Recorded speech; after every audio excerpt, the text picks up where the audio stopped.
that you can't begin to understand. I know you won't believe me, but I am doing this for you.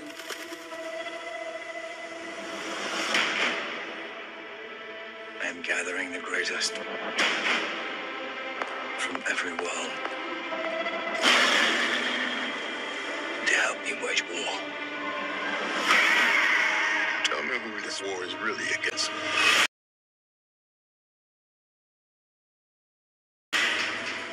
And what do you want from us?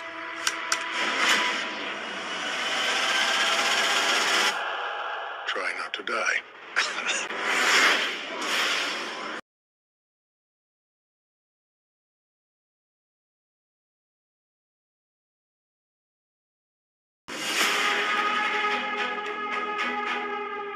Many times I've tried to save her from danger. It's cost me everything. What could be more dangerous than you? The truth.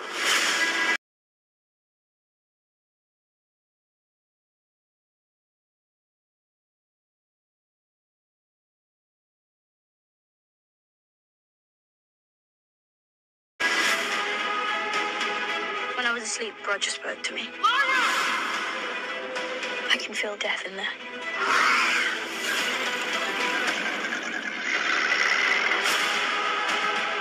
The authority. They have a power far greater than our comprehension. What if I can't come back?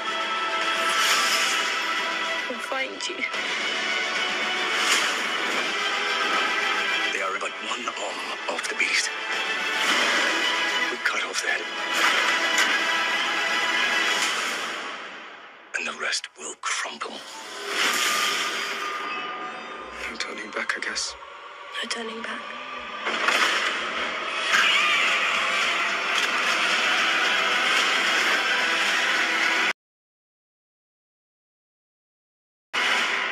This is a final rebellion.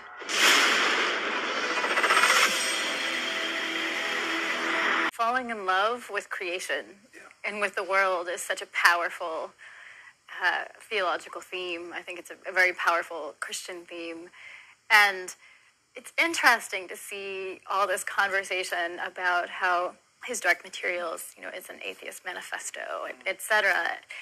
Because before I knew anything of any sort of public conversation about the trilogy, what I saw in Dust was the divine. To me, that was just what was so obvious from the beginning, and what was so exciting to me as a scholar in graduate school, studying these things. What do you think of Dust? I was very, very pleased when I saw that you'd written that, because that's what I think too.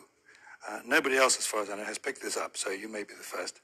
But I agree with that. Our relationship with what I call Dust is a strange one. It's a mutually dependent one. And this may be not the traditional orthodox view of the relation between the human and the divine, but I do see it as being mutually nurturing and mutually necessary. We depend on Dust because, and just to explain perhaps for those who haven't read the books, Dust is a mysterious force of which the powerful people in the story seem to be afraid. At the end of the first book, Lyra, the little child at the heart of the whole story, who's been told all her life that dust is bad, has seen the adults around her doing frightful, terrible things in the name of getting rid of dust, as they think. And she undergoes a sort of little moral crisis at that point. And she says, well, if these people have been doing these wicked things and they say dust is bad, then maybe dust is good. And that sets her off on another way of thinking. And that's the conclusion the story comes to, that dust, which is really, it's a picture, it's a visual, physical analog of everything that is consciousness. Human thought, imagination, love, affection, kindness, good things. Everything that, and curiosity, intellectual curiosity. All that stuff is pictured in my idea of dust. Our job, our duty, our most profound duty, it seems to me, is to increase the presence of dust in the world. So it's a mutual thing. that you see dust as an aspect of the divine doesn't surprise or worry me at all. It makes complete sense to me. But my view of this is that we are both dependent on the other. We each dependent on the other. Without us, dust will dwindle away. But without dust, we will dwindle away. A lot of people are extremely worried about your agenda, that you are, quote, selling atheism to kids. And I'm wondering, given your work talking about the democracy of reading and the imagination, how do you respond to that kind of accusation? Well, I've been telling stories for 30, nearly 40 years now. And if there's one thing I've learned, it's that it's no good telling a story that preaches. People don't read stories that do that. Children don't enjoy them. Nobody remembers them. They're not enjoyed. My agenda is not to convert anyone to any particular point of view. My agenda is to make them feel, see, enjoy, delight in, be beguiled and amused by the story I tell, which is about two ordinary children in extraordinary circumstances. That's my agenda. I'm telling a story. I'm a storyteller.